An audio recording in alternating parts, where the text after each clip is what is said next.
Okay, so before we start with loops and iterables, there is one small thing which will be very useful for you to learn. Namely, it's the print function, the built-in function in Python, which allows you to print something during the time the code is executed. Why is this useful? Where, as I explained in the previous video, when we are talking about loops, we are actually talking about Python doing the same thing many times. And uh, even for us to learn and understand how it works, or sometimes in the future to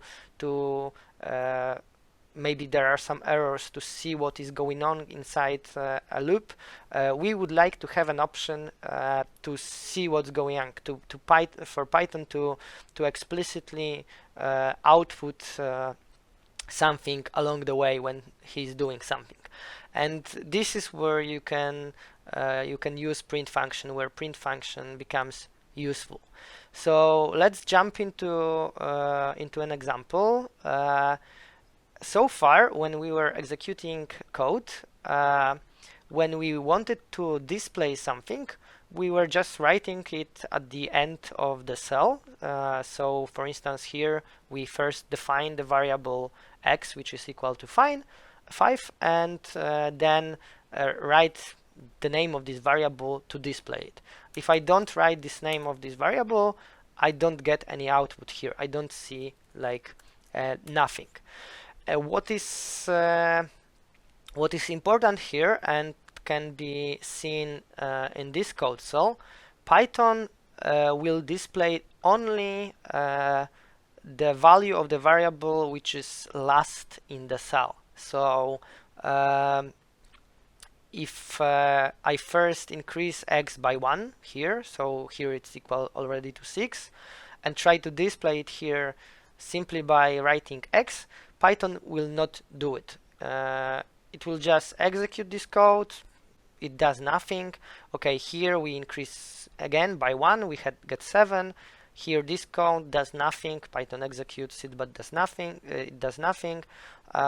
Here x becomes 8, and Python displays 8 because here the variable x was written as the last one. This is because that's how Jupyter notebooks are designed. The output of a cell, if we don't ask explicitly about something else also, will be only the value of the last thing which is executed in the cell. So there is a way to ask Python to display something along the way, and we can use the function, the aforementioned function print to do so. So if we take a very similar code, but instead of writing just x, we will input this x into a function print, then Python will output this value of argument which we have inputted here in the output cell. So as you can see, when I run this code, first x is increased by 1, so we get 9, and then Python receives this x which is equal to 9 as an argument to the function print, and so it prints 9. Then we increase x by 10. 10 is received as an argument for print, so 10 is printed, and so on and so on. If along the way we want to print something else, for instance, I want to print hello there, as Obi-Wan Kenobi once said, then we will have an example like this. At the end of previous execution, x was 11, so we increase by 1 again, we get 12.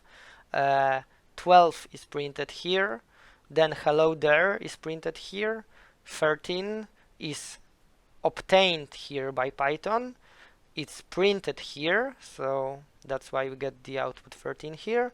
Here Python computes new x, which is equal to 14, and here it outputs 14.